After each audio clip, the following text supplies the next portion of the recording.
A billionaire finds two twin girls praying at his son's grave, but when he discovers why they're there, he begins to cry. The sharp October wind whipped through the headstones at Green Haven Memorial Cemetery, sweeping golden leaves off the century-old oak trees that arched over the graves like silent guardians. William Anderson adjusted his cashmere scarf against the chill, his footsteps echoing on the stone pathways while he held a bouquet of white lilies, Michael's favorite flowers. 65 years of life and all his fortune had not prepared William for the loneliness that consumed him since that terrible April morning 5 years ago. The business empire he had built, the skyscrapers bearing the Anderson name, the headlines celebrating his achievements, all of it felt empty now. Each visit to his son's grave was a stabbing reminder of regret. Every step toward that Italian marble headstone, a painful recollection of unsaid words. But on that morning, something was different. The sound came first, soft, almost imperceptible. A child's murmur carried by the autumn wind. William frowned, slowing his pace. In 15 years of visiting this same spot, he had never encountered anyone else in this private area of the cemetery, especially so early. Rounding the final bend in the path, he froze. Two tiny figures knelt before Michael's grave. Identical girls, no older than 5, wearing red coats that seemed far too small for the cold morning. Their dark hair, tied in uneven braids, bobbed as they moved, busy with something William could not discern. "And the teacher said I played really well today, Daddy," one of them whispered, her sweet voice filled with childish pride. "Sophie's still learning, but she promises to practice more, right, Sophie?" The other girl, Sophie, nodded emphatically, scattering colorful papers around the headstone. "I drew a new picture. Look, it's us playing piano just like you did." William felt the air leave his lungs. The bouquet slipped from his numb fingers, landing on the ground with a dull thud. The girls turned at the same time, their brown eyes the same eyes Michael had, wide with surprise. For an instant, time seemed to freeze. William stared at the small faces that were perfect mirrors of each other, and something inside him began to crumble. In seconds, they sprang up in a whirlwind of red coats and fluttering papers. The one closest grabbed her sister's hand and both bolted down a side path, their hurried steps crunching the dried leaves. "Wait!" William tried to call, his rough voice failing him, but they were already gone among the tombstones, leaving only the echo of their footsteps and a scattered collection of drawings blowing in the wind. With trembling legs, William approached the grave. His eyes swept over the familiar inscription, "Michael James Anderson, beloved son and teacher," before focusing on the colored papers the girls had left behind. Kneeling with difficulty, he picked up the nearest drawing. Crayon lines depicted a scene that made his heart skip a beat, a family gathered around a piano. A tall, dark-haired figure seated at the instrument, 2 small girls in red beside him, and a woman with long hair smiling. At the top of the page, in uneven, childish handwriting, "Our family making music." William held the drawing with trembling hands, memories flooding his mind like a torrent. Michael at 7 twice, seated at the piano in the Anderson mansion, his small hands gliding over the keys with a natural talent that surprised everyone even then. Michael as a teenager, composing his own pieces during breaks in the studies William insisted were more important.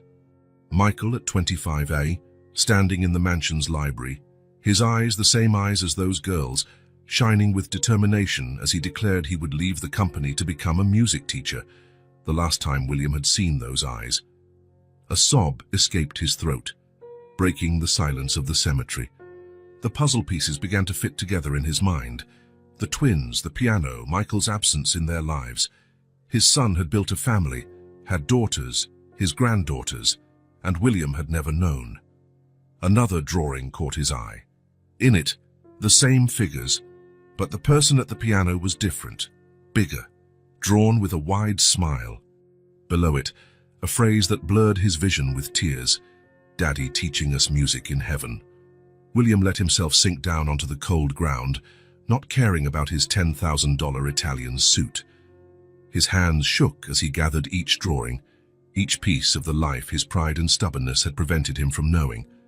The girls had Michael's smile in the drawings, that same smile he saw every morning in the portrait on his desk, the last photo he had taken of his son before the argument that tore them apart for good. How long had Michael tried to tell him about them? How many letters had William returned unopened? How many calls had he ignored, convinced he was right in his inflexibility? A stronger gust of wind blew, carrying with it a page of sheet music. William caught it in midair, immediately recognizing Michael's handwriting. It was an original composition, the kind of music his son loved to create. The title at the top made his heart tighten. For my little stars, Lily and Sophie. Lily and Sophie. His granddaughters had names. They were real, tangible, not just ghosts of missed possibilities. They played piano like their father. They came here to talk to Michael, bringing their art and music to share with him. William looked again at the marble headstone, seeing it with new eyes now. It wasn't just the marker of his greatest loss. It was a gathering place, a spot where two little girls kept their father's memory alive through music and colorful drawings.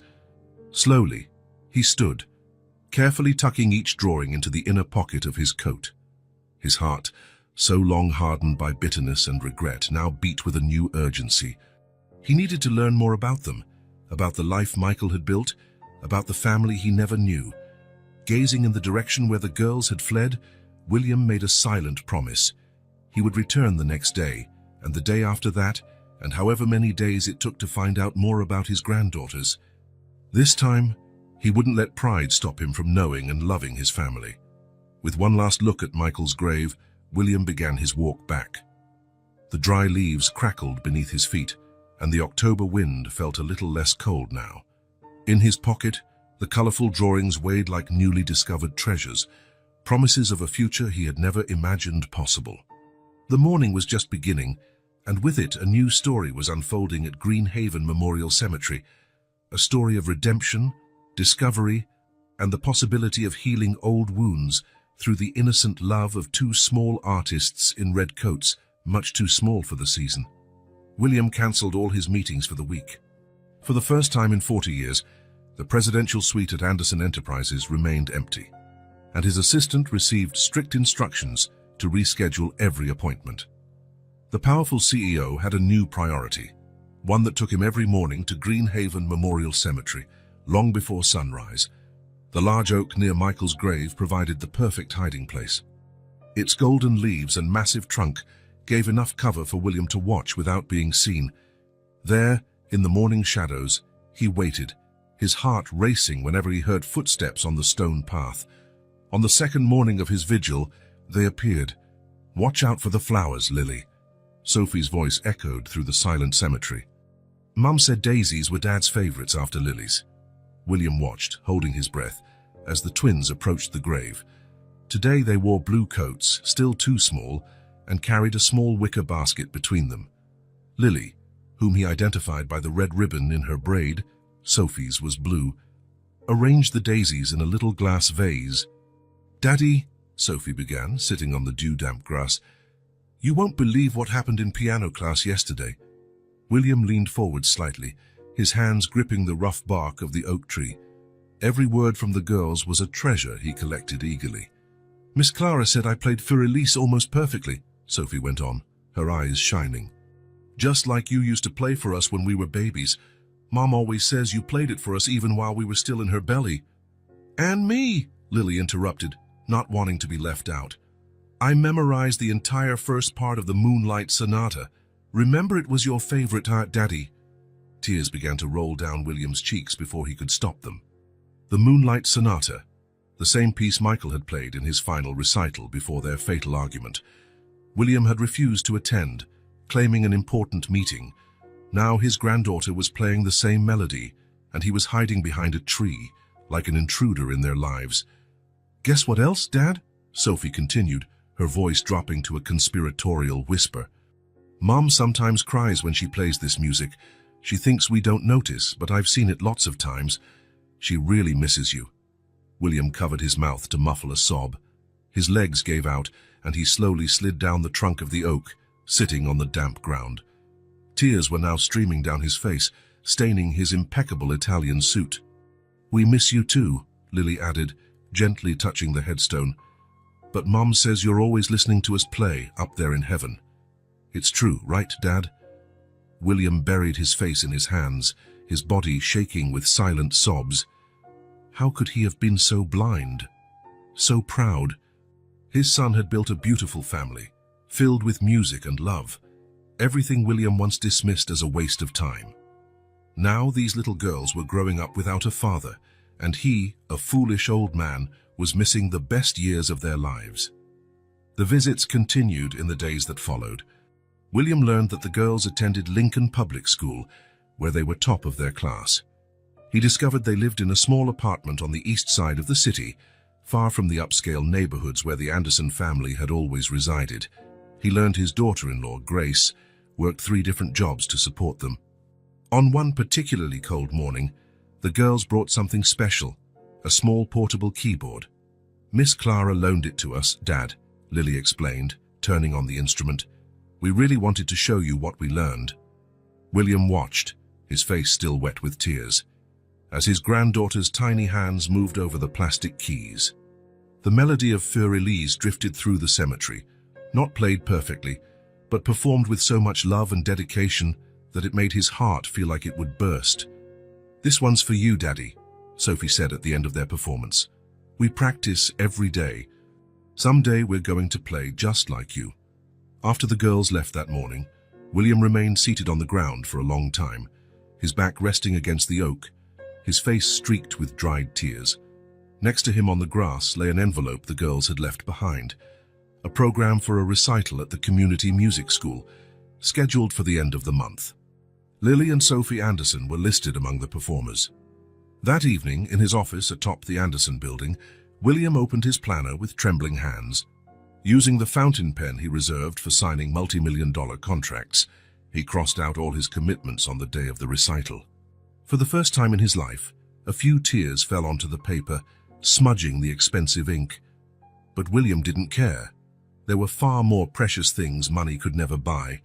The sun was beginning to set over the city, painting the sky with orange shades reminiscent of his granddaughter's 2 small coats.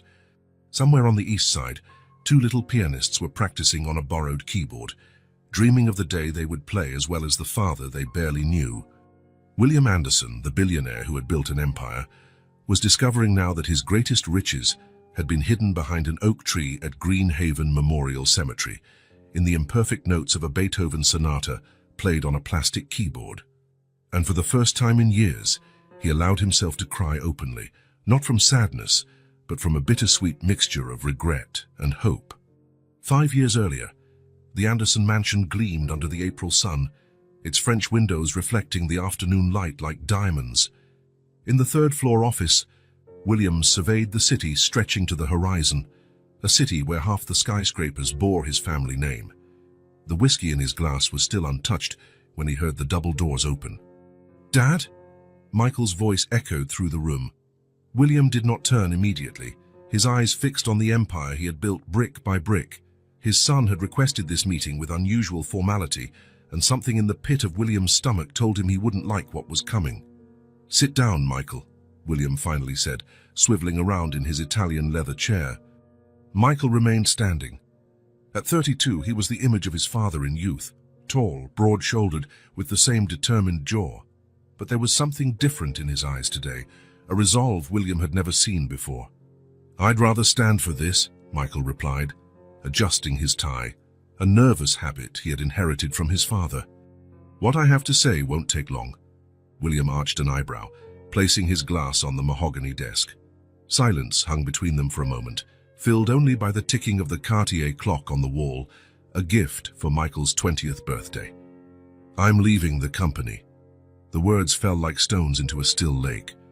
William felt his fingers tighten around the arms of his chair, but he kept his expression neutral. "Is this about that promotion? If you think you deserve more responsibility—" "No, Dad," Michael interrupted, something he rarely did. "It's not about promotion or position. I'm leaving Anderson Enterprises altogether.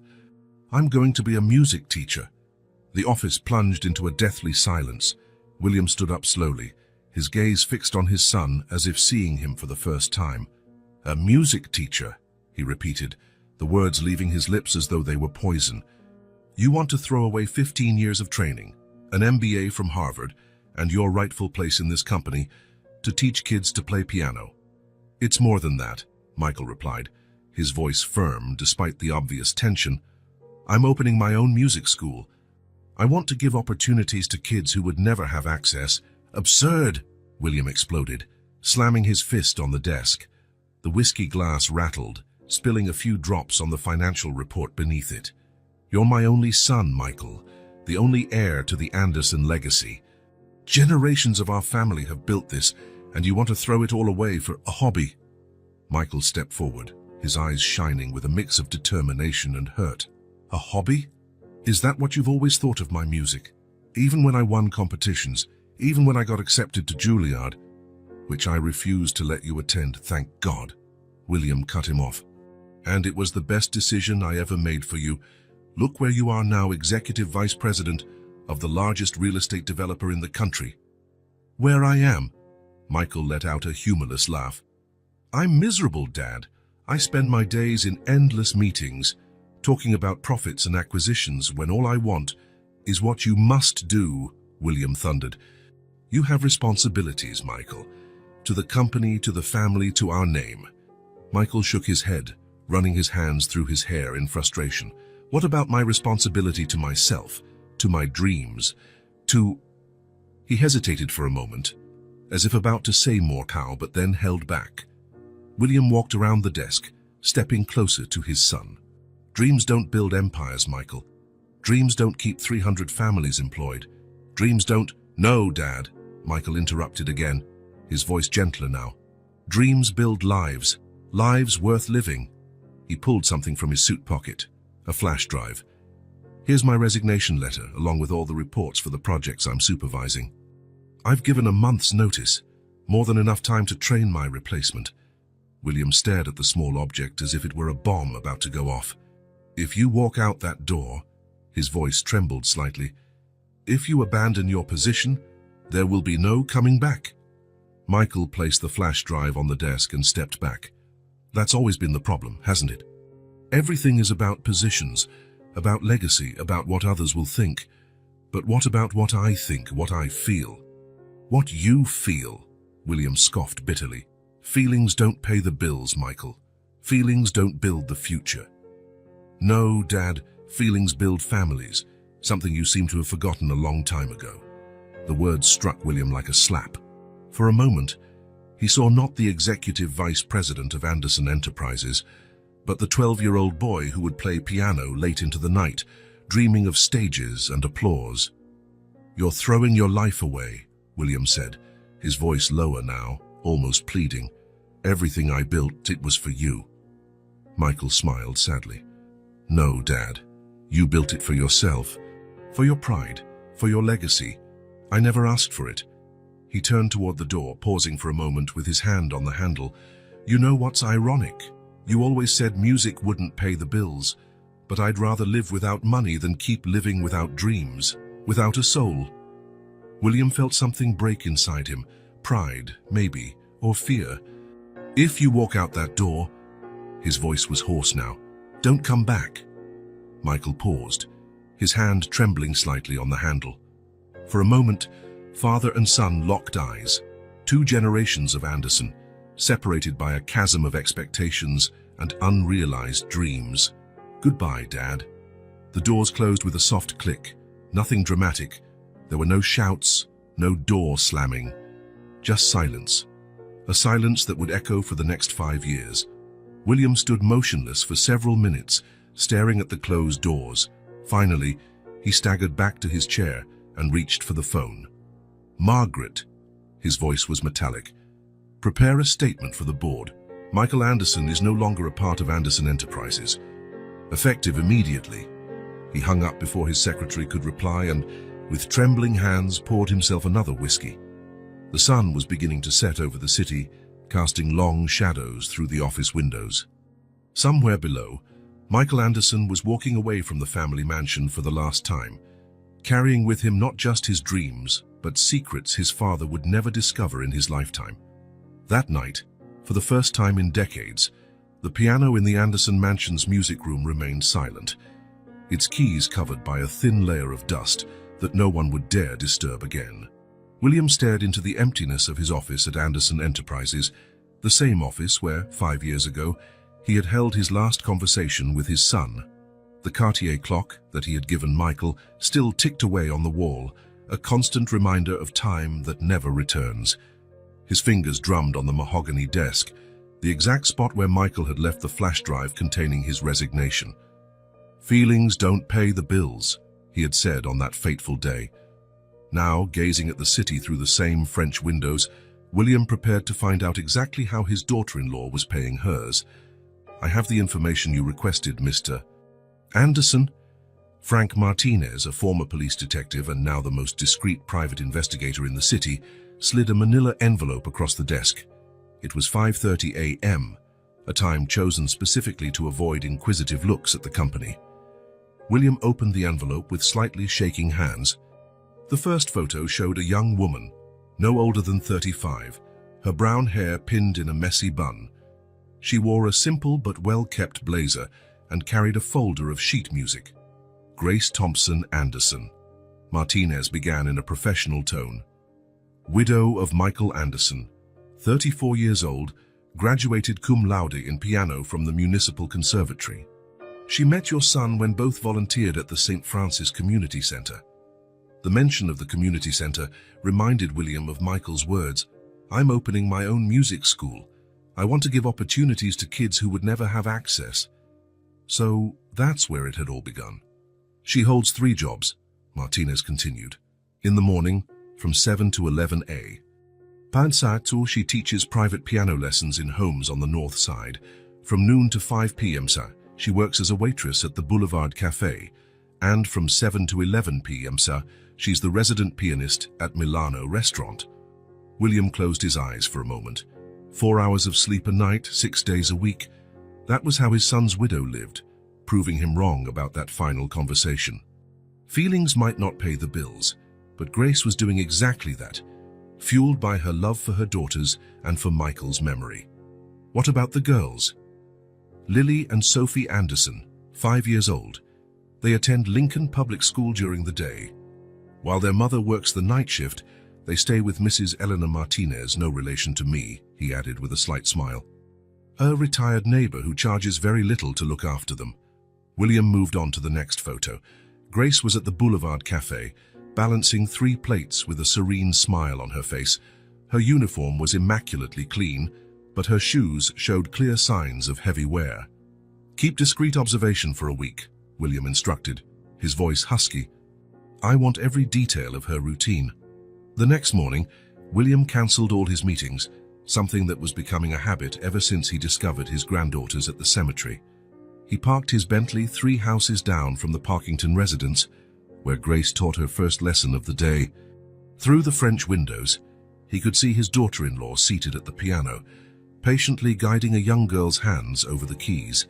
Her face lit up each time the student hit a correct note. The same expression he now recalled seeing on Michael's face whenever he talked about teaching music. "You're throwing your life away," he had told his son that last day. Watching Grace now, William realized how wrong he had been. Michael hadn't thrown his life away. He had dedicated it to something bigger than money or status, and Grace, his widow, carried on that legacy with a dignity that made William feel small in his $500,000 Bentley. At 11:15 a.m., Grace rushed out, hurrying to catch the bus downtown. William instructed his driver to follow discreetly. On the way, he saw her pull a small notebook from her bag and study sheet music, making use of every minute of the commute. At the Boulevard Cafe, he watched her quickly swap the blazer for a cafe uniform. Through the window, he saw her navigate between tables with natural grace, always smiling, always polite, even when a customer spilled coffee on her clean shirt. Summoning courage, William entered the cafe, disguised with dark glasses and a newspaper. He chose a discreet table, his heart pounding as Grace approached. "More coffee, sir?" she asked. Up close, he could see the dark circles carefully hidden beneath a thin layer of makeup. Even so, her eyes still held the same determined spark that reminded him so much of Michael it hurt. "Yes, please," he answered, lowering the newspaper strategically. Grace poured the coffee with precision, and for a moment, a moment that made William's heart nearly stop. She studied him with a curious expression. There was something in her gaze, a shadow of recognition that made him hold his breath. But then another customer called for her, and the moment passed. That evening, William took a discreet table at Milano restaurant. The establishment was elegant but not luxurious, the sort of place mid-level executives might bring their spouses on special occasions, nothing like the five-star restaurants he frequented. Grace sat at the piano promptly at 7 p.m. Her long black dress hid her worn shoes, and with her hair down and more elaborate makeup, she could easily pass for one of the customers. Her fingers glided over the keys with the same passion William remembered seeing in Michael. The first piece she played made William freeze in his seat, Moonlight Sonata.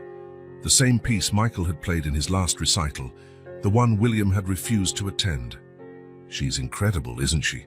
a waiter remarked, noticing his interest. "She's been with us for 4 years. Never late, never complains. And the tips left on the piano help with her daughter's music lessons." "Her daughters play too?" William asked, his voice raspy. "Oh, yes. 2 little pianists, just like their mother and father. God rest his soul." William watched as a drunk customer requested something more upbeat. Grace smiled politely and transformed the Chopin nocturne she was playing into a jazzy rendition that earned applause from the patrons. Adaptable, resilient, exactly as Michael had been. At 11:15 p.m., Grace left the restaurant. William followed in his car, watching her run to catch the last bus of the night. 20 minutes later, she got off in a modest neighborhood on the east side, hurrying 3 blocks to a small apartment building. On the 3rd floor, an older lady, Elena, he presumed, opened the door before Grace even knocked. "They just fell asleep," William heard the woman say. "Sophie wanted to stay up, but I told her you'd need them rested for breakfast." "Thank you, Elena." Grace's voice was tired but kind. "I don't know what we'd do without you." William remained in his car, watching the light come on in apartment 302. Through the window, he saw Grace approach a small sofa where 2 little figures slept bundled in blankets. She kissed each of her daughters, adjusted their covers, and then sat at a small digital piano in the corner of the room. Wearing headphones so as not to wake anyone, she began to practice. Midnight, and Grace Thompson Anderson was still working, preparing for her morning lessons. At the window of apartment 302, Grace kept practicing, her fingers moving silently over the keys of the digital piano. From where he sat, William could see sheet music hung on the walls, some framed, others just taped up. Among them, he recognized a few of Michael's compositions. One in particular caught his eye. It looked like the last piece Michael had composed. The title, visible even from that distance, read, "For Grace and Our Stars." The date at the top indicated it was written just a week before the accident. William felt something hot roll down his cheek and realized he was crying. The business card of Detective Martinez in his pocket seemed to weigh a ton. How long had Michael tried to tell him about her? About the twins? How many letters had he ignored? How many phone calls refused? The sky was beginning to lighten by the time William finally started his car. On the passenger seat, Martinez's report contained further details. Overdue rent, the girls' medical bills, Grace's dream of enrolling them in a proper music school. Grace Thompson Anderson had built an entire life from the ruins of Michael's dream. Without complaint, without asking for help, she kept the music alive for her daughters, even if it meant playing until her hands hurt and her feet bled. William glanced one last time at the lit window of apartment 302. In a few hours, Grace would wake at 5:30, make breakfast for the girls, and start the cycle again. Her daily symphony of love, dedication, and sacrifice. "Feelings don't pay the bills," he had told Michael that last day. But Grace was proving otherwise every single day. Her feelings, her love of music, of Michael, of her daughters, were exactly what made her rise each morning to face 3 jobs with a smile. And for the first time in 5 years, William Anderson felt ashamed of his surname, not for what it meant in the business world, but for what it had cost him in terms of family. In his empty office, the Cartier clock went on with its relentless ticking, marking every lost moment, every missed opportunity. but perhaps it now also marked the beginning of a new melody. After a week following Grace's steps, William couldn't sleep anymore. Images of his daughter-in-law working tirelessly, of the twins in their two small coats, of the modest apartment on the east side of the city. All of it haunted him in the long hours of the night. It was on one of those sleepless nights that he found himself rummaging through the old cabinet in his home office. At the bottom of the last drawer, he found a shoebox his secretary had stored away years ago. "Returned correspondences," read the label in careful cursive. William sat in his leather armchair, the box weighing heavily on his lap as though made of lead. One by one, he began to examine the letters. All were unopened, each stamped with "Returned to sender" in bold red. The first was dated just a week after their argument. "Dear Dad, I know you're furious with me, but I need you to understand. Music isn't just a hobby, it's who I am. Yesterday, I gave my first lesson at the community center. A 10-year-old girl played her first full piece and cried from happiness. Her smile meant more than any financial report I've ever signed." William had to stop for a moment, his hands trembling. How many times had Michael tried to explain this to him? How many times had he refused to listen? The next letter was from 3 months later. "Dad, the music school is beginning to take shape. I found the perfect space in the old theater on Madison Street. It needs renovations, but the potential is amazing. And I've met someone special. Her name is Grace, and she understands music the way I do. I wish so much that you could meet her. Grace." William ran his fingers over her name, recalling the gentle smile she still wore after exhausting work shifts. The letters continued, month after month. Michael wrote about the progress of the school, about his students, about how his love for Grace grew. William read every word now, absorbing all the news he had once rejected out of pride. Then he came to the letter that made his heart stop. "Dear Dad, I'm going to be a father. Grace is pregnant. The doctor says it's twins. I can't stop smiling. I know you're still angry with me, but they're your granddaughters. Please, Dad, don't let your pride stop you from meeting them." William let the letter fall, tears blurring his vision. Twins. Michael had tried to tell him about the twins, and he, in his unyielding stubbornness, had returned the news without even opening the envelope. The next letter turned his stomach. "Dad and the girls were born today, Lily and Sophie. We named Lily after Mom. They're perfect. Sophie has your eyes, did you know that? The same shade of blue. Grace says they already respond to music. I play the piano for them every night." More letters followed. Michael shared news of the girls' first steps, their first words, how they were fascinated by the piano. Every precious moment of his granddaughters' lives, rejected and returned unread. The last letter in the pile was different. The envelope was open, dated a week before the accident. "Dad, this is my last attempt. The girls are 4 now. Lily started playing Twinkle, Twinkle, Little Star on the piano, and Sophie sings along. They ask about you. I showed them your picture, the one from the newspaper when the company turned 50. Sophie said you looked sad. She's right, isn't she?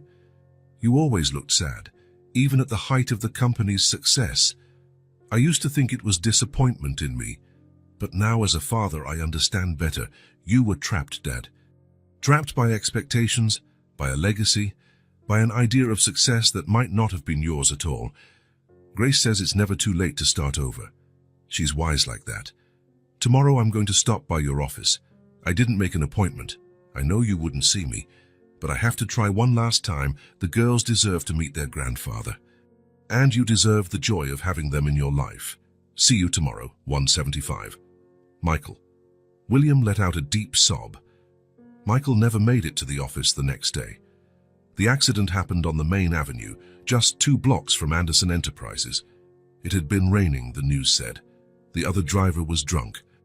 With trembling hands, William collected every letter, lining them up carefully. The sun was beginning to rise, bathing his office in golden light.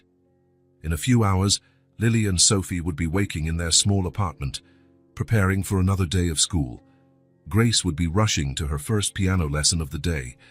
He picked up the last letter again, rereading Michael's words. "It's never too late to start over," Grace had said. "Could it be true?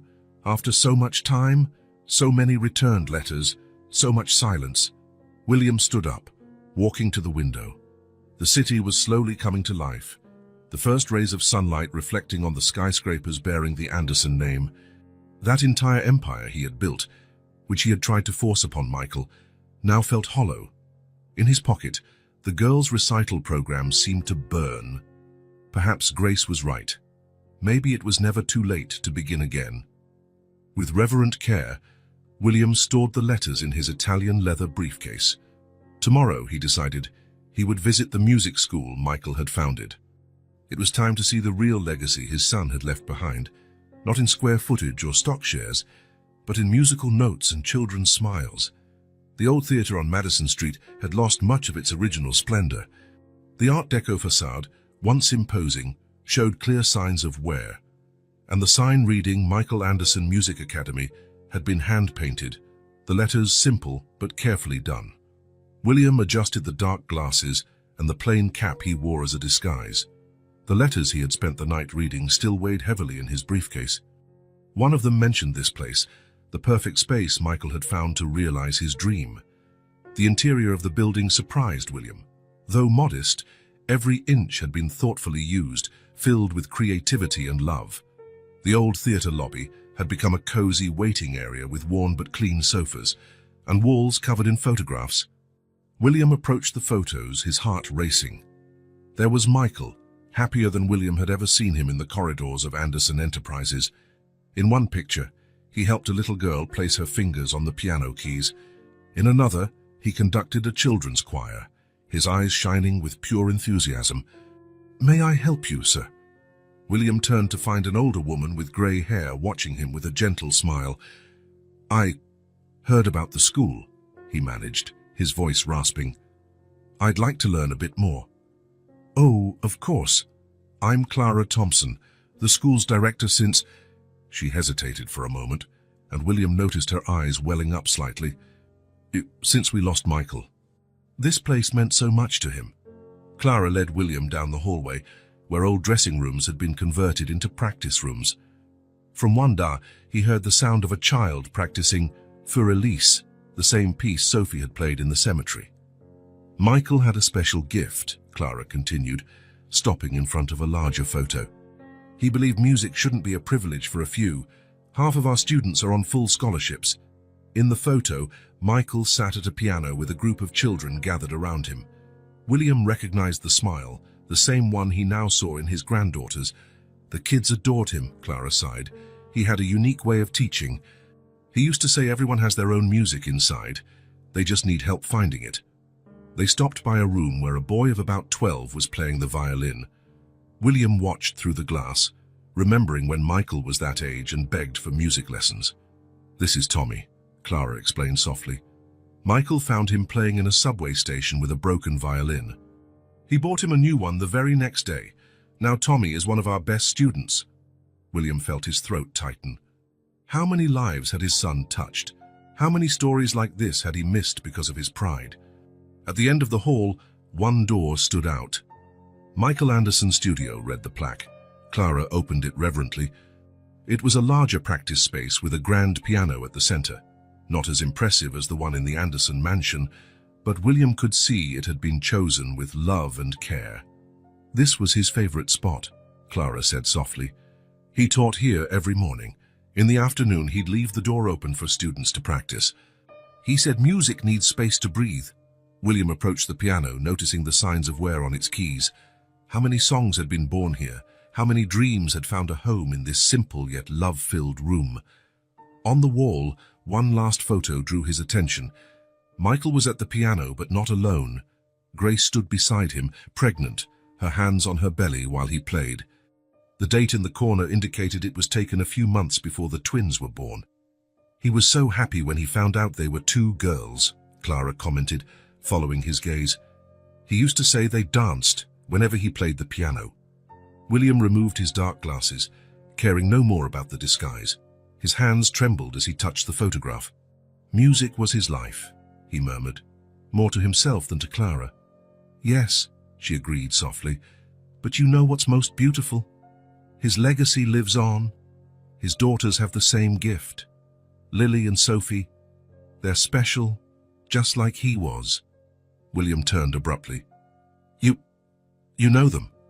Oh, yes. Grace brings them here whenever she can. They sometimes practice in this very room. It's as if Michael was still here, you know, in the way they smile when they play, in the sparkle in their eyes. William had to steady himself against the piano to keep from collapsing.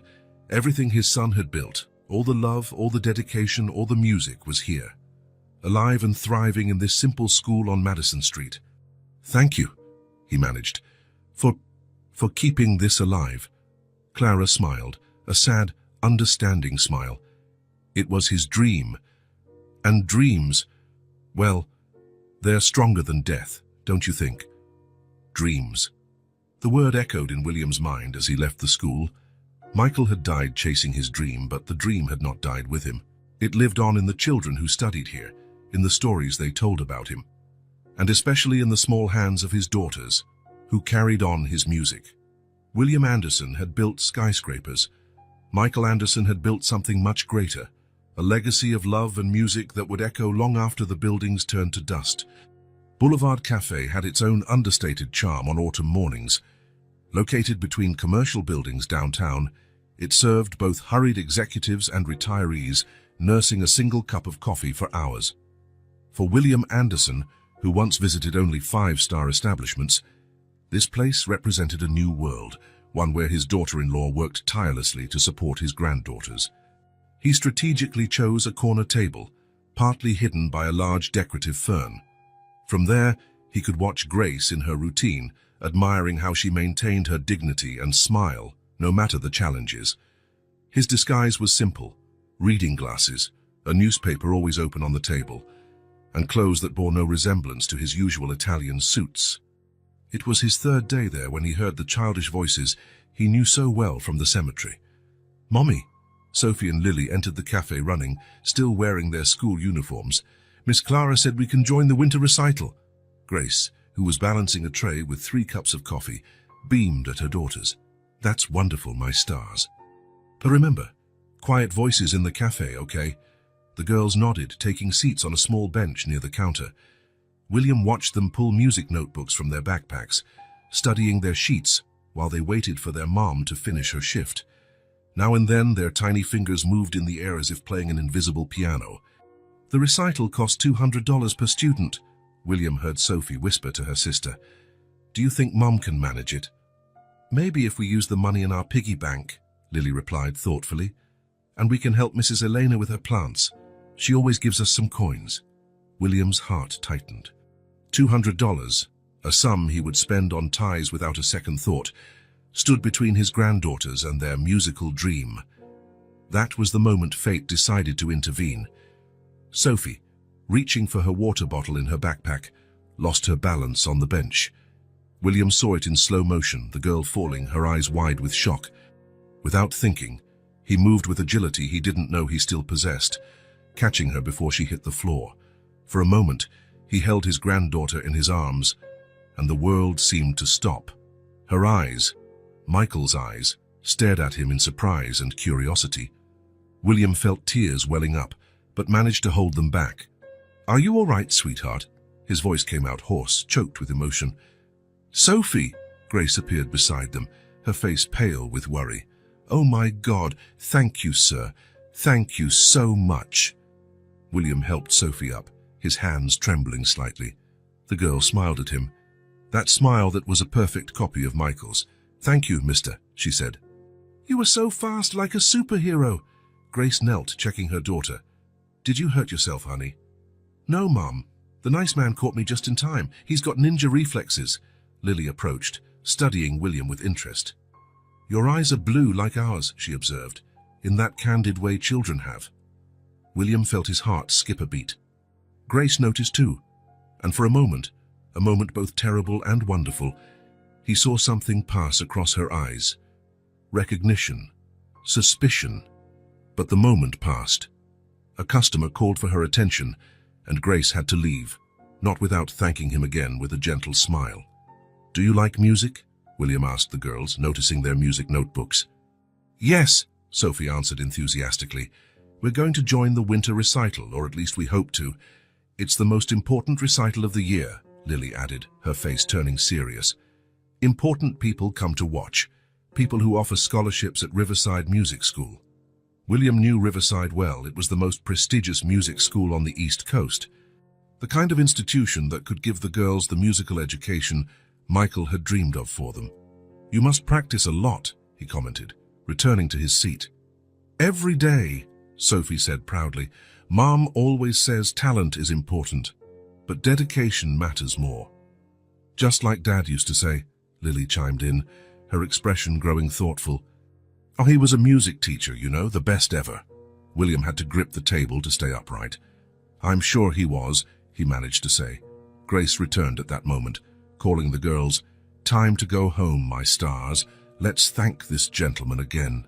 James, William improvised quickly. James Wilson. Thank you, Mr. Wilson, Grace smiled. Sophie has a knack for accidents. It was lucky you were here. It wasn't luck, William wanted to say. It was destiny. It was the universe giving him a second chance. After they left, he remained seated for a long time, his cup of coffee growing cold and untouched. His mind was racing, formulating a plan. The next morning, the director of the music school where the girls studied received an interesting phone call. An anonymous benefactor wanted to set up a scholarship fund, with one specific condition. Sophie and Lily Anderson should be the first recipients. But sir, the director argued, we need documentation, a name for the records. The Wilson Foundation will take care of everything, William replied, using the alias he had created at the cafe. The important thing is that the girls can attend the winter recital, and please ensure they have the best teachers. Money is no object. In the weeks that followed, William established a routine. Every afternoon at 2 p.m., he was at the Boulevard Cafe. Sometimes Grace served him. Other times he watched from a distance as the girls did their homework on the stool at the counter. He discovered Sophie had a contagious laugh and loved princess stories. Lily was quieter, but her eyes lit up whenever she talked about music. Both had Michael's natural gift for the piano, and also Grace's tireless determination.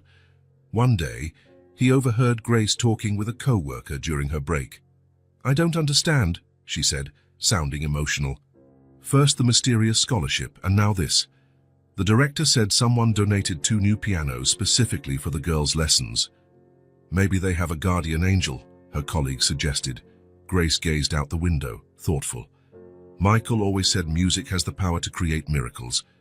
Maybe he's still watching over the girls somehow. William lowered his newspaper, hiding the tears forming in his eyes. He wasn't a guardian angel, just a grandfather trying to mend years of mistakes, one small piece at a time. In his leather briefcase, he no longer carried only million-dollar contracts, but also the weekly reports he requested from the music school about his granddaughter's progress. Every little victory they achieved was recorded and treasured.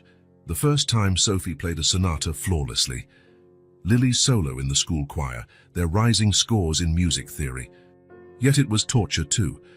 Every smile they offered him at the cafe, every excited "Hi, Mr. Wilson," reminded him he was a stranger in their lives, an imposter living in the shadows of the life he could have had if not for his pride. At night, alone in his empty mansion, William found himself playing the old piano in the music room, the same one Michael had loved so much. The keys, long silent, seemed to awaken under his tentative fingers. He remembered the melodies his son had played, the songs he had never allowed himself to truly hear. The winter recital drew closer, bringing the opportunity that might change the girls' future. William had already discreetly arranged with Riverside Music School, 2 guaranteed spots, all expenses covered by an anonymous benefactor. But as he watched his granddaughters practice at the cafe, their small faces focused on the sheet music, a question haunted him. Would it be enough to love them from a distance? How much longer could he keep up this charade, this hidden love? Grace passed his table several times a day, always with a kind smile, always grateful to the man who had saved her daughter from a fall. If she suspected anything, she didn't show it. But sometimes, when she thought no one was watching, William caught her looking at him with a curious expression, like someone solving a puzzle. "You sure do like coffee, Mr. Wilson," she remarked one day, refilling his cup for the third time. "The coffee is good," he answered gently, "but the company is better." Grace smiled, and for a moment William saw what Michael must have seen in her, that quiet strength, that ability to make music out of life's fragments. "The girls like you," she said. "They say your eyes are kind." William nearly dropped his cup. Kind. That was how his late wife used to describe Michael's eyes. "They're special children," he managed to say. "They are," Grace agreed, her voice tinged with a blend of pride and melancholy. "Just like their father." William watched her walk away, his heart heavy with secrets and regrets. In his mind, Michael's voice echoed from the letters he'd never opened. "They deserve to meet their grandfather. And you deserve the joy of having them in your life." The autumn sun streamed through the cafe windows, creating a kaleidoscope of light and shadow. At the counter, Sophie and Lily continued studying their music sheets, occasionally sending smiles his way.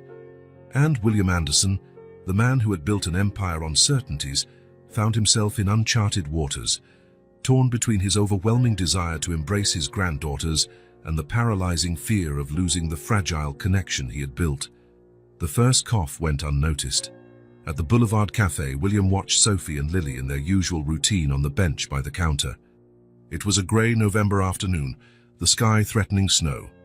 Sophie seemed quieter than usual, occasionally pressing her hand to her chest as she studied her music. "Sophie, are you okay?" Lily asked, noticing her sister looked paler than usual. "Just a little tired," Sophie replied, forcing a smile. "Maybe it's because we practice so much for tomorrow's performance." William frowned behind his newspaper. Something in her voice sounded off, weaker, strained. Before he could think more on it, Grace arrived to take the girls home. The next morning, his usual chair at the cafe remained empty. Something had held him up at the office, a vital meeting about a merger the company had planned for months. It was late afternoon when he finally arrived at the boulevard. The atmosphere was different. A tension hung in the air, and William soon discovered why. Grace had to leave early, one of the waitresses told him. Little Sophie fainted during the school performance. They took her to Central Hospital. William felt the blood freeze in his veins. How is she?" "We don't really know. Looks like it's a severe pneumonia. Grace is frantic. You know how the basic health plan is." He didn't wait to hear more. Within minutes, he was in his car, driving like a madman toward the hospital. On the way, he made 3 calls, one to his lawyer, another to the hospital director, an old business acquaintance, and a third to his secretary, cancelling all his commitments for the week. Central Hospital was a stark contrast to the private clinics William was used to. In the crowded ER, he found Grace sitting in a plastic chair, Lily sleeping in her lap. She still wore her cafe uniform, stained with coffee, no time even to change clothes. "Severe bacterial pneumonia," William overheard a doctor explaining to her. "She needs immediate admission and intensive antibiotic treatment. We also detected a cardiac complication that might require a minor surgery." "How much?" Grace's voice sounded strangled. "How much will it cost?" The doctor hesitated. "With all the tests, medications, and possible surgery, around $60,000. William saw Grace's face go white. $60,000, the price of the watch on his wrist. For her, an impossible sum. I can take out a loan," she began, her voice trembling. "Maybe sell the piano." "Not the piano, Mum." Lily woke in alarm. "It's the only memory we have of Dad." William could no longer stand by. He stepped away discreetly and made another call. 15 minutes later, a social worker entered the waiting area. "Mrs. Anderson, I have wonderful news. Your daughter has been selected for the Children's Medical Assistance Program. All treatment costs will be covered." Grace blinked, confused. But I never applied for any program."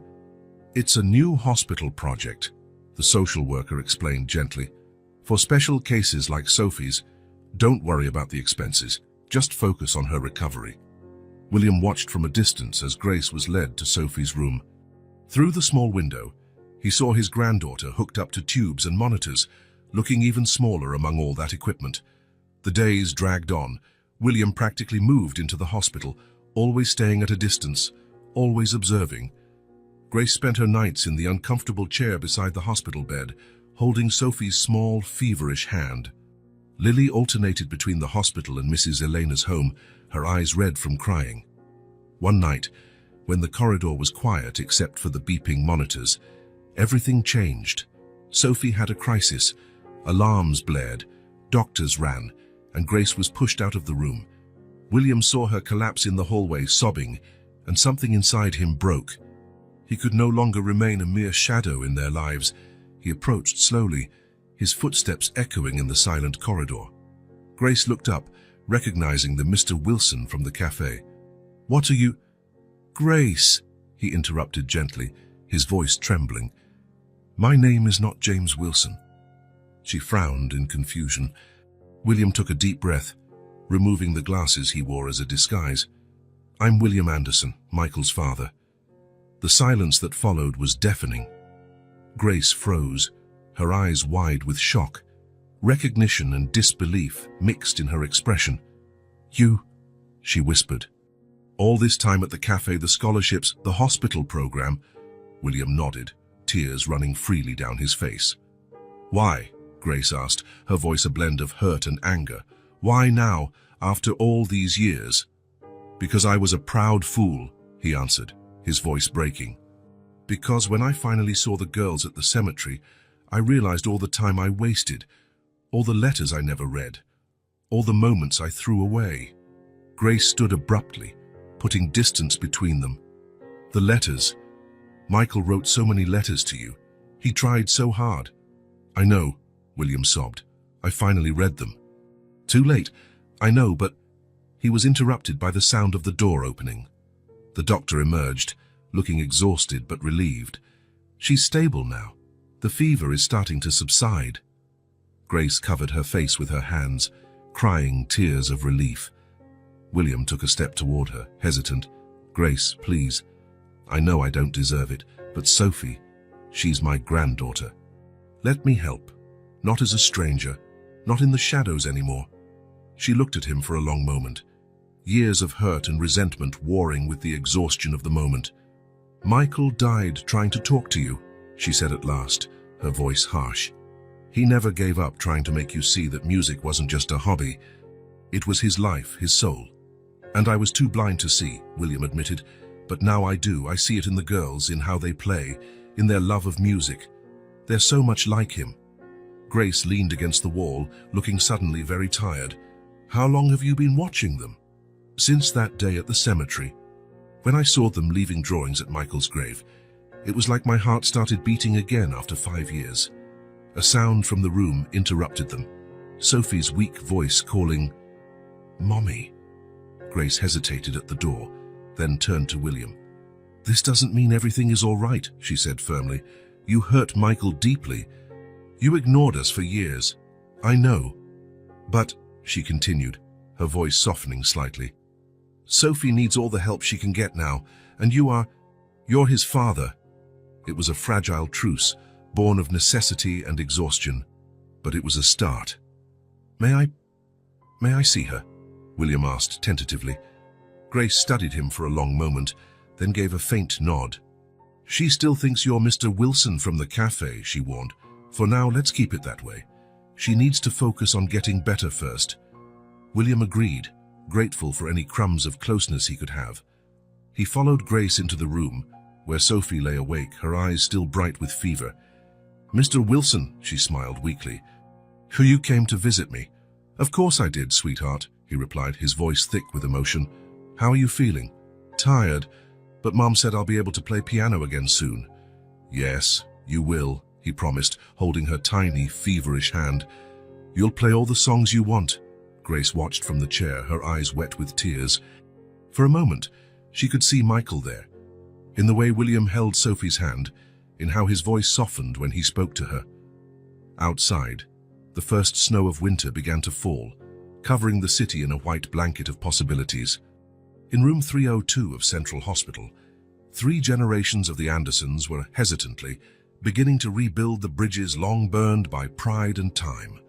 Sophie's recovery turned room 302 of Central Hospital into a sort of neutral territory, where old hurts hesitantly gave way to new possibilities. William established a routine that Grace, after some initial resistance, began to accept as part of their days. Every morning at 7:30 he arrived, carrying coffee and fresh croissants from Saint-Marie Boulangerie, the same French bakery where, during his observations at the café, he'd noticed Grace buying a single croissant once a month, always saving half for later, a small luxury she allowed herself. Now she accepted the still warm pastries with a timid smile, a silent gesture of gratitude worth more than 1,000 words. "You always arrive at coffee time," Sophie remarked one morning, her voice stronger than in previous days.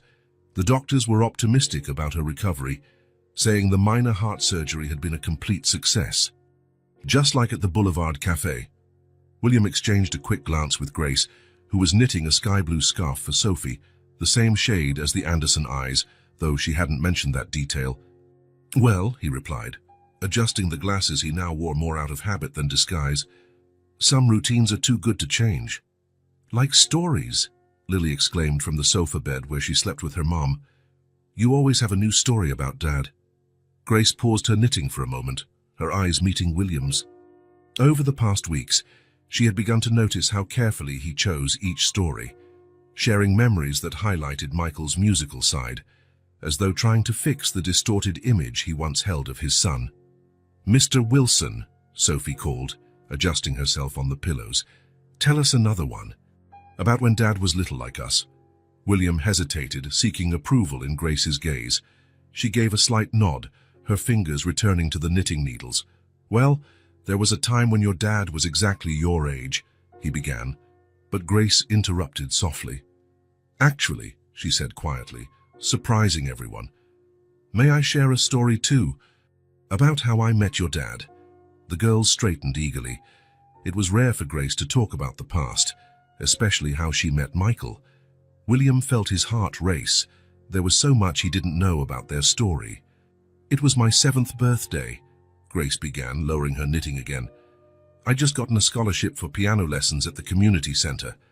Remember I told you Grandma Rose worked 3 cleaning jobs so I could have music lessons?" The girls nodded. William felt a pang in his chest.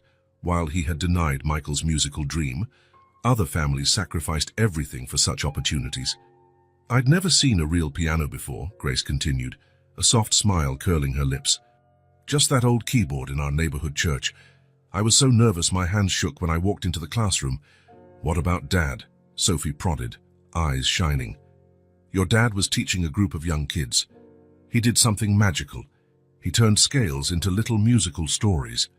'This note is looking for her friend,' he'd say, playing middle C. 'And look, she found her up here,' he'd continue, hitting the next octave." William closed his eyes, remembering the sound of children's laughter coming from the music room in the mansion many years ago. Back then, he considered it a distraction from the important studies he had planned for Michael. "When he saw me standing at the door, frozen with fear," Grace said, "he gave me that special smile of his, you know, the one you both inherited, and said, 'Come on, let's make music together.' Just like he used to say to us," Lily exclaimed. "Exactly," Grace smiled. "That was his way. He turned fear into music, sorrow into melody. He always said music wasn't about perfection," William muttered to himself. "It was about connection." Grace looked surprised. "Yes, that was one of the first things he taught new students." "It took me a long time to understand what he meant," William admitted, his voice thick. "Too long." A thoughtful silence settled over the room, broken only by the soft clack of Grace's knitting needles. Days turned into weeks. Sophie regained enough strength to take short walks down the corridor, always with William on one side and Lily on the other, forming a little procession that made the nurses smile. During those walks, he learned Lily dreamed of composing her own music like her father, and Sophie kept a secret notebook where she drew every butterfly she saw. Grace watched these interactions with both caution and hope. She saw how William memorized every detail about the girls, how Lily wrinkled her nose when concentrating, exactly like Michael, or how Sophie tapped invisible scales on her lap when anxious. It was during one of these walks that William finally gathered the courage. "Grace," he said, while the girls were distracted counting tiles on the floor, There's something I'd like to propose. She stiffened visibly, years of mistrust not easily erased. Sophie will be discharged soon, he continued gently. I'd like to bring you all to see the Anderson mansion, Michael's room. It's exactly as he left it. Grace turned pale. I'm not sure we're ready for that. Please, he insisted, his voice almost a whisper. There are things I need to show you. Things I need to say. Michael, he deserves it. You deserve it. Grace looked at her daughters playing at the end of the corridor. So much like their father, it sometimes hurt to see.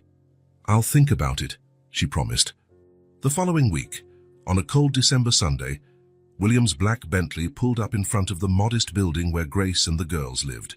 Sophie and Lily, in their best dresses, gifts William had insisted on buying to celebrate her recovery, could barely contain their excitement. It's like a Disney movie, Sophie whispered, as the gates of the Anderson mansion opened automatically. The house was as imposing as ever, its white columns rising majestically against the winter sky. William watched the girls stare in awe at everything, their wide eyes reflecting the crystals of the grand chandelier in the entrance hall. Grace walked in silence, taking in every detail. Michael had described this house so many times in his stories that she could almost see him as a teenager running down these stairs, rushing to his music lessons. William led them through the hallways, each step echoing with memories.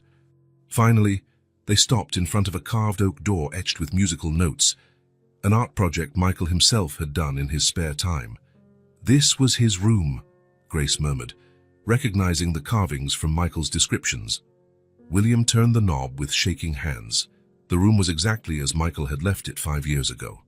Sheet music scattered on the desk, a guitar propped in the corner, posters of famous composers on the walls.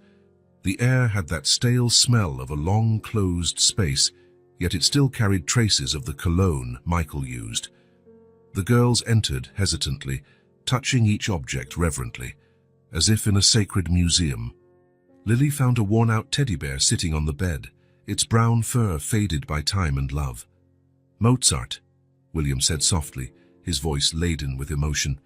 Michael's companion whenever he practiced piano. Your grandmother, my Elizabeth, gave it to him when he was 4. He said Mozart helped him not miss any notes. Grace stopped in front of a photo on the wall. Michael at 15, seated at the piano in the music room, his face lit with that radiant smile she knew so well. It was his first official recital, William explained, coming closer. He'd just turned 15. He chose Beethoven, the Moonlight Sonata. He was so nervous his hands shook at breakfast. Elizabeth practically forced him to eat. He paused, lost in the memory. But when he started playing, it was as if the whole world stopped to listen. That was the first time I truly realized he had something special, something beyond mere talent. What did you do? Grace asked, her voice tinged with the bitterness she couldn't hide. William sank heavily onto Michael's old bed, picking up the worn teddy bear. I enrolled him in extra math and business classes the very next day, he confessed, his voice cracking, because I was so determined he would follow in my footsteps, that he'd take over the company, that he'd be the heir I planned for, that I needed. The girls, sensing the shift in the room's mood, naturally moved closer. Sophie climbed onto the bed beside him, while Lily sat on the floor at his feet. Michael was different from me in every way, William continued, absently stroking the teddy bear's worn fur. Where I saw numbers, he saw melodies. Where I planned acquisitions, he dreamed of symphonies. Where I built walls, he built bridges through his music. His voice faltered. Grace, still standing by the photo, had silent tears streaming down her cheeks. He tried telling me so many times, William went on after a pause. About you, Grace. About how he fell in love not only with your music, but with your heart. About the music school he wanted to open. How teaching kids made him happier than the company ever could. But I didn't listen. I was so fixed on my vision of what he should be that I couldn't see who he really was. William took something from his pocket, Michael's last letter, now creased from repeated reading. The paper's edges were worn, stained by tears in places. When he told me he was leaving the company, I threatened him. I said if he walked out that door, he shouldn't come back. What kind of father does that to his own son? What kind of man chooses pride over love? With the pure innocence of her 5-year-old heart, Sophie took his hand. But you're here now, Mr. Wilson. Or should I say, Grandpa? William froze, glancing at Grace in panic. She wiped away her tears and nodded slightly. Yes, sweetheart, she said gently. He's your grandfather. Your dad's father. That's why your eyes are the same color as ours, Lily exclaimed, jumping to her feet. And why you were always at the cafe watching us, and why you got so sad when you saw our drawings at the cemetery. Forgive me, William sobbed, pulling the twins into a hug for the first time. Forgive me for taking so long to find you, for wasting so much time. For being such a fool. Grace approached slowly, settling into the chair at the desk where Michael had spent hours composing. Michael talked about you a lot, you know, she said after a long moment. Even after the fight, even after all the returned letters, he used to say that one day you'd understand. That once you had grandchildren, maybe. He was much wiser than me, William interjected, still holding the girls. He always was. Grace, I know I don't deserve your forgiveness, or his, but these girls, they're all I have left of him. Please, let me be part of their lives. Your lives. Grace glanced around the room, at the yellowed sheet music, the silent guitar in the corner, the photographs telling the story of a boy who became a musician despite all odds. Michael believed in second chances, she said at last. It was one of the first things he taught his students. When you hit a wrong note, he'd say, don't stop, keep going. Sometimes the mistakes lead us to more beautiful melodies than we could have imagined. William nodded, tears rolling freely down his cheeks. He was always the best of us. Is the piano still in the music room? Grace asked suddenly. Yes, William replied, surprised. No one has touched it since that day. Girls, Grace called, standing up. How about we show your grandpa what you've been practicing? The twins leapt up excitedly, each taking one of William's hands. Come on, Grandpa. Sophie tugged him along, her energy renewed after her hospital stay. We can play the song Dad composed for us. The one Mom taught us. As he was led by his granddaughters through the mansion's corridors, William felt something shift inside him. The weight of 5 years of regret began, slowly, to turn into hope. In the music room, Grace drew back the heavy velvet curtains, letting in winter light for the first time in years. The grand piano, covered by a white sheet, stood waiting in its corner. When William removed the cloth, a cloud of dust danced in the sunlight, like musical notes hanging in the air. Ready? Lily asked her sister, taking a seat at the piano. Sophie nodded, positioning herself beside her. Their small hands found the keys with a familiarity that made William's heart ache with emotion. The first notes of For My Little Stars, Michael's final composition, filled the room. Grace closed her eyes, letting tears run freely. William watched his granddaughters play, seeing Michael in every movement, every focused smile, every little gesture he himself had never truly noticed before. It was a simple, deeply emotional melody, full of love and hope, the kind of music Michael had always wanted to create. Not for show or applause, but to touch hearts and build bridges between souls. When the last note faded into silence, the quiet that followed was no longer heavy with regret or blame. It was a silence filled with possibilities, promises, bridges being rebuilt, note by note. Bravo, William whispered, his voice trembling. Bravo, my little stars. Grace approached, resting a hand on his shoulder. He'd be happy to see this, she said softly. All of us here, making music together. It's all he ever wanted. William covered her hand with his own, nodding, unable to speak. At the piano, Sophie and Lily began another piece, their clear laughter mixing with the notes. The Anderson mansion, for so long a mausoleum of painful memories and broken dreams, was slowly coming back to life. And at the center of it all, an old piano bore witness to the start of a new melody, a symphony of forgiveness, healing, and love, played by 4 hearts, finally finding harmony. You know, Grace said quietly, as they watched the girls play, Michael always said music can heal any wound if we give the melody enough time. William smiled through his tears, watching his granddaughters at the piano. the living legacy of his son. "As always," he replied, "Michael was right." The grand hall of the Michael Anderson Music Academy was packed that April afternoon. Extra chairs had been placed along the side aisles, yet people still stood, leaning against the paneled walls. The air was charged with that electric anticipation unique to special performances. William Anderson adjusted his tie for the third time in 5 minutes, his restless fingers betraying the nervousness he tried to hide. Beside him, Grace gently touched his arm, a comforting gesture that would have been unthinkable a few months earlier. "They're ready," she whispered, a soft smile on her lips. "They've practiced so hard they could play that piece in their sleep." William nodded, speechless. His eyes went back to the program in his hands, stopping at the final item on the list. A Letter to Daddy, original composition by Lily and Sophie Anderson. 5 years. 5 years since Michael had passed, leaving a void William thought impossible to fill.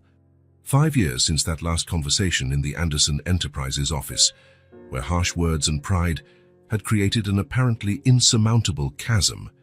Yet here he was now, seated beside the daughter-in-law he had come to admire and love like a daughter, about to watch his granddaughters debut their first original composition. Destiny, William thought, had a peculiar sense of irony. The lights in the hall slowly dimmed, and Clara Thompson, the Academy's director, took the stage. Her navy blue gown shimmered in the spotlight, creating an almost ethereal effect as she approached the microphone. "Good evening, everyone," her gentle voice resonated. "Tonight is very special for our Academy. Not just because we celebrate another spring recital, but because today marks 5 years since we lost someone very dear." William felt Grace squeeze his hand. The grip was firm, as though both needed that anchor to withstand the surge of emotion any mention of Michael always stirred. "Michael Anderson was not only an exceptional music teacher," Clara went on, her voice faltering a bit. "He was a dreamer who turned notes into possibilities, who heard music where others heard only noise. He believed every child deserved the chance to find their own melody." The stage lights glowed softly, revealing the magnificent Steinway grand piano Michael had loved so much. Beside it stood 2 small figures in white dresses with blue sashes, the same color as the Anderson eyes waiting for their turn. "Tonight," Clara continued, "his daughters, Lily and Sophie Anderson, will perform an original composition, a letter in musical form to the father who, I'm sure, is listening from a very special place." William held his breath as his granddaughters approached the piano. Lily sat first, adjusting the bench with Michael's same meticulousness. Sophie stood beside her, tiny hands clasped in front of her, in a gesture so reminiscent of Grace. "Good evening," Lily began, her voice clear and confident, just like her father's. "The piece we're playing tonight is special. We started writing it when we visited Dad at the cemetery, and we finished it with help from Mom and Grandpa." William felt tears begin to form. He vividly recalled the evenings spent at the piano with the girls, helping them shape their musical ideas into notes on paper. It was like having Michael back, in each expression of concentration, each smile of discovery when they found the perfect chord. "Our music has 3 parts, Sophie explained, taking over with the same poise as her sister. "The first part is about missing him, the second is about remembering, and the last is about love and forgiveness." Her final words were directed straight at William, and he had to swallow a sob. Grace squeezed his hand harder, and he sensed she was crying as well. Lily placed her fingers on the keys, and Sophie sat next to her. For a moment, there was absolute silence in the hall. Then the first notes began to flow. The opening melody was soft, almost tentative, like children's footsteps in a quiet cemetery. William recognized the pattern immediately. It was the lullaby he used to sing to Michael when he was small, before music became a battleground between them. The girls had transformed that simple tune into something deeper, weaving in minor notes that spoke of loss and longing. Gradually, the music changed. The second part introduced brighter themes, musical reminiscences of the stories Grace told about Michael. William could hear echoes of his son's favorite pieces, tiny snippets of the Moonlight Sonata, fragments of Fur-Elise, all masterfully woven into a sonic tapestry that spoke of happy memories and everlasting love. But the third part was what finally broke something inside him. The girls started playing a melody he hadn't heard in decades, the first piece he himself had composed, long before becoming the ruthless businessman, back when he still harbored his own musical dreams. It was a song he had played only once, for Elizabeth, the night Michael was born. How had they found it? Then he remembered the old journal of sheet music he'd found with Grace while organizing Michael's room. His son had kept that single page of music all those years, even after the fights and harsh words. The old tune morphed into something new under the girls' hands. They interlaced notes of hope among the old phrases, creating a bridge between past and present, between loss and renewal. It was a piece about forgiveness, about second chances, about a love that endures even the greatest storms. When the last note faded, the silence that followed was heavy with emotion. Then, like a wave crashing on shore, the audience erupted in applause. William watched his granddaughters rise, taking the bow Michael always said was the most important part of any performance. Because that's when we thank the music for lending us its magic, he used to say. Grace was the first to reach the stage, enveloping her daughters in a tight hug. William remained seated for a moment, trying to control his emotions. When he finally stood, his legs trembled. "Grandpa," Sophie called, running toward him the moment she spotted him approaching. "Did you recognize the last part?" "Yes, my star," he said, voice hoarse. "I recognized every note." "We found it in Dad's notebook," Lily explained, joining them. "He wrote a note saying it was the prettiest song he'd ever heard." William pulled them both into a tight hug, no longer caring about the tears streaming down his face. Over their heads, his eyes found Grace's, who smiled through her own tears. I need a moment," he said softly after a while. "Do you mind if I—" "Go," Grace replied, understanding instantly. "We'll handle the congratulations here. Take all the time you need." The cemetery was quiet at that hour, the late afternoon sun bathing the headstones in golden light. William walked the now familiar path to Michael's grave, his steps heavy with all the words unsaid, all the hugs not given, all the music unheard. The Italian marble headstone was adorned with fresh flowers, daisies and lilies, Michael's favorites. William recognized the small bouquets made by the twins, each blossom chosen with the same care they gave to their piano notes. Slowly, he knelt on the grass, ignoring the expensive Italian suit. His hands trembled as he touched the cold marble, fingers tracing the engraved letters of his son's name. "Michael," he whispered, voice breaking. "My son, my music boy."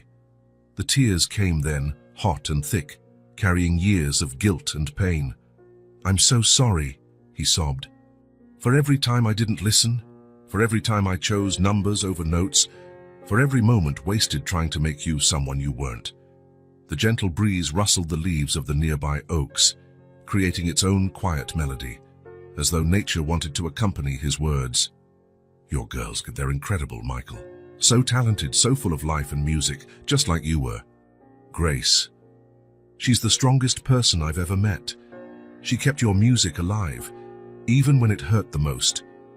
William took an old sheet of music from his pocket, his first and only composition, yellowed by time. "You kept this," he murmured, carefully unfolding the page. "After all I said, after how I acted, you still held on to this piece of the father I used to be, the man who once dreamed of music the same way you did." His fingers traced the notes on the page, remembering the night he wrote them, seated at his parents' old piano, his heart overflowing with love for the tiny miracle just born. "I promise you, son," he continued, his voice growing stronger. "I promise I'll take care of them. I'll make sure your daughters get every opportunity you dreamed for them. I'll love Grace like the daughter she should have been to me all along. And above all," he paused, drawing a deep breath, "I promise I'll keep your music alive. Not just through the girls, but for every child who dreams of melodies and can't afford them. Your dream of a music school for everyone. I'll make it happen, Michael. Bigger than you ever imagined." William remained there a long time, talking to his son as he never had in life. He recounted the small daily discoveries with the twins, how Lily scrunched her nose exactly like Michael when concentrating, how Sophie had his same radiant smile whenever she nailed a tricky passage. The sun was setting when he finally rose, his legs numb from kneeling so long. Before leaving, he took an envelope from his other pocket. "These are the foundation papers," he explained, placing the envelope among the flowers. "The Michael Anderson Foundation for Music Education. Grace will be the director, of course. We're going to make your school something extraordinary, son. Every kid who dreams of music will have a chance, no matter where they come from." With a final touch on the headstone, William turned to go. The wind blew more strongly for a moment, and he could have sworn he heard, in the rustling leaves, the distant notes of a familiar melody. 3 months later, the old Michael Anderson Music Academy was unrecognizable. The historic building had been fully restored, preserving its Art Deco charm but adding modern facilities and top-of-the-line equipment. New classrooms had been built, each equipped with quality pianos and technology for recording and distance learning. Yet the heart of the school, the room where Michael had once given lessons, remained untouched. The same Steinway grand piano, now flawlessly refurbished, still held its place of honor. The photographs on the walls were newly framed, and new pictures had joined them. Sophie and Lily at their recital, Grace conducting the new children's choir, William seated at the piano with his granddaughters. It was a Sunday afternoon, and the school was technically closed. But for the Anderson family, the doors were always open. The sound of music and laughter echoed down the empty corridors, coming from Michael's room. William sat at the piano, Lily on one side and Sophie on the other. Grace watched from an armchair in the corner, the same spot Michael used to occupy when listening to his students practice. "No," William laughed, gently repositioning Sophie's fingers on the keys. "Like this, see? It's just like your dad always said. Let your fingers dance on the keys, don't force them." "Like a butterfly?" Sophie asked, her eyes bright. "Exactly like a butterfly," William smiled. "Did you know that's how I taught your dad? He had the same problem at first, always pressing too hard." "Tell us more," Lily asked, resting her head on her grandfather's shoulder. "What was Dad like when he was learning?" William exchanged a glance with Grace, who nodded encouragingly. Talking about Michael still hurt, but it was a different kind of hurt now, softer, sweeter, laced with love and longing instead of regret. "Well," he began, his hands instinctively finding the keys, "there was one song in particular he loved when he was your age. A simple melody, but he played it in such a special way. His fingers started dancing over the keyboard, and a gentle tune filled the room. It was a simplified version of Clair de Lune, the first classical piece Michael ever learned in full. He practiced this piece for hours," William continued, smiling at the memory. "Sometimes I'd hear him late at night, playing very softly so he wouldn't wake anyone, but I was always awake, always listening." "Did you go watch him play?" Sophie asked, her eyes wide with curiosity. William stopped for a moment, his features turning wistful with a blend of regret and affection. "Not as often as I should have, but now I don't miss a second of music." Grace rose from her armchair and joined them at the piano. Above it, a new photo had been added to the collection, Michael as a teenager at the piano, wearing that radiant smile. Beside it, one of the girls' drawings was framed in gold. The entire family gathered around a piano, including an angelic figure hovering above, a ghostly Michael smiling down on his reunited family. "Girls," Grace said softly, "how about you show Grandpa that new song you're composing?" Their little faces lit up. William shifted on the bench to give his granddaughters more space. Lily straightened the sheet music, still scribbled with childish handwriting, while Sophie adjusted her posture exactly as Michael used to. "It's a surprise we're working on," Lily explained, exchanging a conspiratorial look with her sister. "We call it Grandpa Pianist's Song." William felt his heart skip a beat. The first notes began to flow, and he recognized the themes immediately. Bits of his old composition for Michael, woven with the melody their father loved so much, all merged into something fresh and profoundly moving. Grace stepped closer, placing a hand on his shoulder as the girls played. The song spoke of loss and reunion, of regret and forgiveness, of a love that transcends time and even death. It was their entire story, the Anderson family, told through the notes Michael adored. When the final note ended, the silence was charged with emotion. William opened his arms and his granddaughters rushed into his embrace. "Grandpa Pianist," Sophie giggled, using the nickname she had coined. "Did you like it?" "Like it?" William's voice shook. "It's the most beautiful thing I've ever heard." Grace joined the group hug, and for a moment they stayed like that, connected by the love and music Michael had left as his greatest legacy. A ray of late afternoon sun shone through the high window, creating a pattern of golden light across the piano. William looked up, gazing at the sky beyond the window, and smiled softly.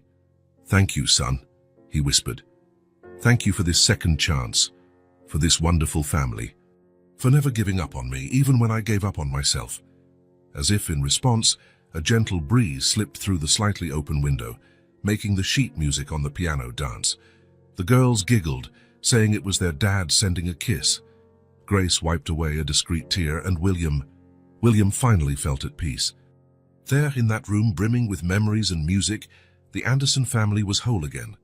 Not in the way they had planned, not as they had imagined, but in a deep and genuine way only time and love could build. Sophie and Lily returned to the piano, beginning another piece, one of Michael's compositions written especially for his little stars. William and Grace sat side by side, listening as their granddaughters kept their father's music alive. The Michael Anderson Foundation for Music Education would grow to become one of the largest music teaching institutions in the country, offering scholarships to thousands of talented children. Michael's dream of making music accessible to all would come true in a way he could never have imagined. But to William, the real miracle lay there in that room, in the sound of the piano played by his granddaughters, in Grace's gentle smile, in the photographs that told a story of loss and redemption. The true symphony of forgiveness wasn't in grand concert halls or scholarship programs.